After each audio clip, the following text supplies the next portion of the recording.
বিসমিল্লাহির রহমানির রহিম। এটি সিঙ্গার ব্র্যান্ডের নন ইনভার্টার এসি। কাস্টমার বলেছিল এসি চালু করলে এটার ভিতর থেকে শব্দ করে। দেখতে পাচ্ছেন এয়ার ফিল্টারের যে কন্ডিশন, এয়ার ফিল্টারে প্রচুর পরিমাণে ময়লা জমেছে। স্টেপ বাই স্টেপ হচ্ছে এসির ইন্ডোর যে কেসিং সেগুলো আমরা খুলে নেব। কেসিং খোলার পর সার্ভিস যে কিট সেটা আমরা সেট করে নেব।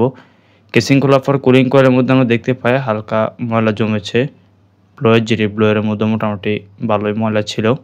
যারা এসিটা আগে ইনস্টলেশন করেছিল, ইনভার্টার 5 কানেকশন যে হোল এটি সঠিকভাবে বন্ধ করেনি। হোল বন্ধ না করলে পরবর্তীতে এসির ক্ষতি হতে পারে।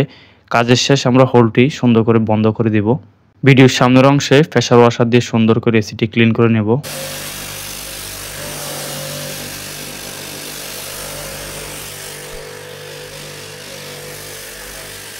ইনডোর ইউনিট ক্লিন করা হয়ে গেলে হোল যেটি এটি আমরা সুন্দর করে বন্ধ করে দেই।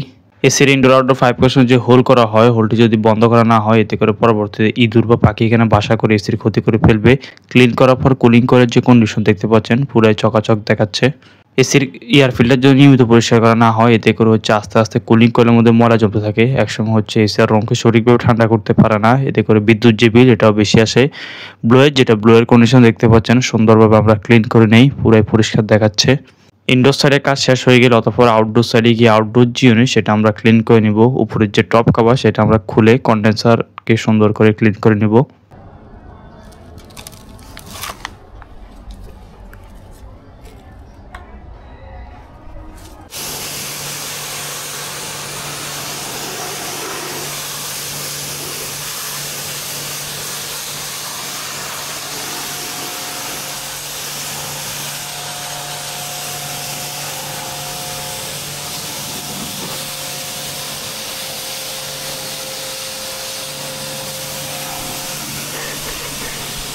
এসির ইনডোর ইউনিটের যত্ন নেওয়ার পাশাপাশি আউটডোর জিনিস সেটার যত্নবান হওয়া উচিত। এখানে সার্ভিস পাইপের উপর যে ইনসুলেশন সেগুলো ড্যামেজ হয়ে গিয়েছে, আমরা পরবর্তীতে এগুলো পরিবর্তন করে দিব।